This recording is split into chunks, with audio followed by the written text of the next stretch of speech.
Por trás do julgamento de Bolsonaro, o que está realmente em jogo para o Brasil?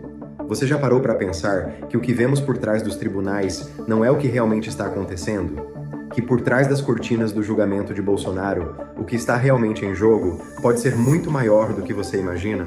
Hoje, vamos desvendar os bastidores do julgamento que está agitando o Brasil. O que parecia um processo judicial comum se transformou em uma verdadeira guerra política, e o país inteiro está sendo levado como refém.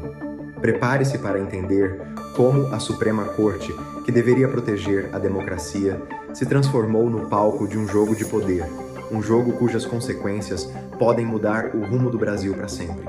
Fique até o final, porque o que você vai descobrir aqui pode ser um divisor de águas. O Brasil, como você sabe, é uma nação que se orgulha de ser uma democracia.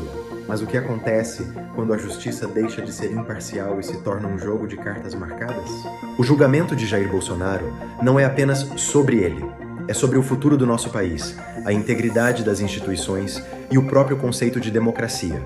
Por trás desse julgamento, vemos uma Suprema Corte que não age mais como guardiã da Constituição, mas como uma força política, em um cenário onde as regras do jogo são distorcidas para favorecer aqueles que estão no poder. Parece exagero? Veja o caso de Alexandre de Moraes. Como relator do processo, ele tem agido mais como um político do que como um juiz. Sua postura não é de buscar a verdade, mas de moldar a narrativa conforme seu próprio interesse.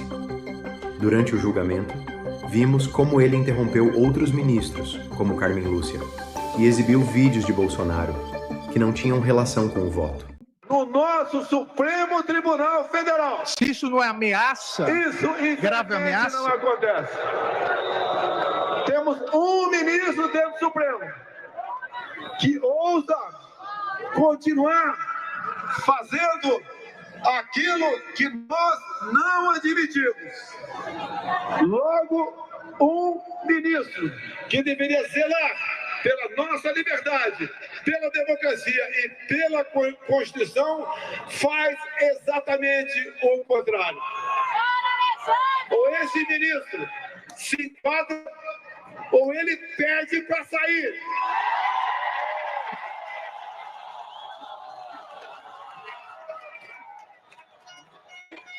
Não se pode admitir que uma pessoa apenas, um homem apenas, turve a nossa democracia e ameace a nossa liberdade. Dizer a esse ministro que ele tem tempo ainda para se redimir, tem tempo ainda de arquivar seus inquéritos. Arquivar os inquéritos. Ou melhor, acabou o tempo dele. Sai, Alexandre de Moraes!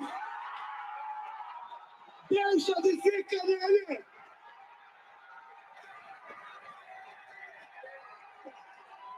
Deixe de oprimir o povo brasileiro! Eu pergunto, e obviamente é uma pergunta retórica, e aqui foi dito corretamente, nesse plenário da primeira turma, que o que nós decidimos aqui vale para todos os tribunais e todos os juízes do país. Algum de nós aqui, o nosso eminente decano, algum de nós permitiria e afirmaria que isso é liberdade de expressão e não crime? E o que isso significa? Que ele está não apenas julgando, mas manipulando os fatos para criar um vilão. Agora, você deve estar se perguntando: o que isso tudo tem a ver com a nossa vida, com a democracia e com o futuro do Brasil? A resposta está no que vem por aí.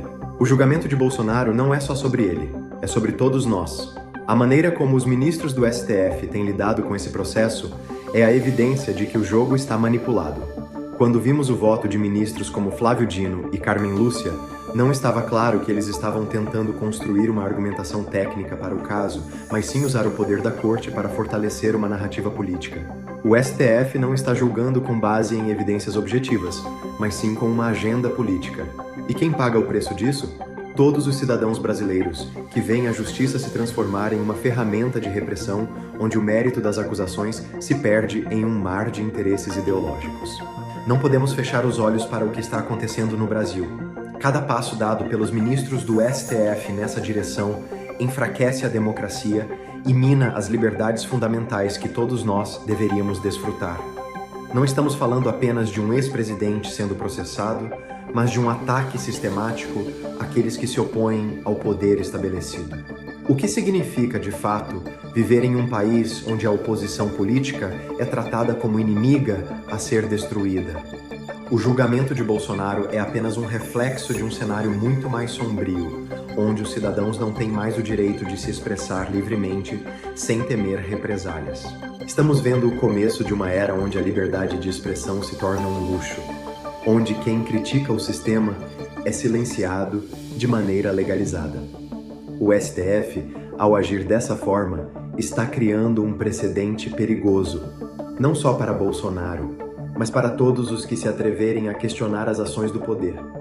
Este não é mais um tribunal de justiça, é um tribunal de censura e perseguição.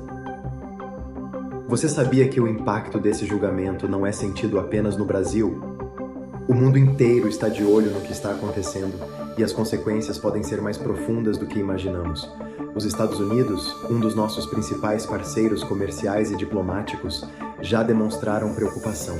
Marco Rubio, senador americano, fez duras críticas ao STF, afirmando que o Brasil poderia enfrentar sanções internacionais por violar os direitos fundamentais de seus cidadãos. E não são apenas as autoridades internacionais que estão reagindo. Organizações de direitos humanos e economistas de renome mundial já alertaram sobre o risco de o Brasil se isolar economicamente e diplomaticamente, caso continue a seguir esse caminho autoritário. A questão que se coloca agora é: onde estamos indo? O que está realmente em jogo nesse julgamento e no futuro do Brasil? Estamos em uma encruzilhada. De um lado, temos a possibilidade de um Brasil democrático, onde as instituições funcionam e as liberdades individuais são respeitadas. Do outro, temos a ameaça de um regime de controle, onde a justiça se torna um instrumento de poder político e onde qualquer um que se opuser ao governo é tratado como inimigo. O que o julgamento de Bolsonaro nos mostra é que as instituições que deveriam proteger a democracia estão se tornando parte do problema, não da solução.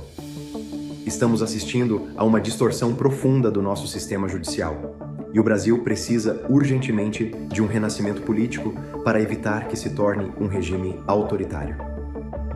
Agora, mais do que nunca, o futuro do Brasil está nas nossas mãos. Precisamos nos perguntar: quais valores queremos defender? A democracia brasileira vai sobreviver a esse ataque ou vamos assistir passivamente ao seu desmantelamento? O que o Supremo Tribunal Federal está fazendo agora não é apenas um julgamento. É uma luta pelo controle do país. A hora de agir é agora. O Brasil precisa de uma mudança, uma revolução nas urnas, nas ruas e nas instituições. E você, como cidadão, tem um papel vital em garantir que a justiça, a liberdade e a democracia prevaleçam. Obrigado por acompanhar até aqui. Não se esqueça de curtir, compartilhar e principalmente ficar atento ao que vem por aí. O futuro do Brasil depende de nós.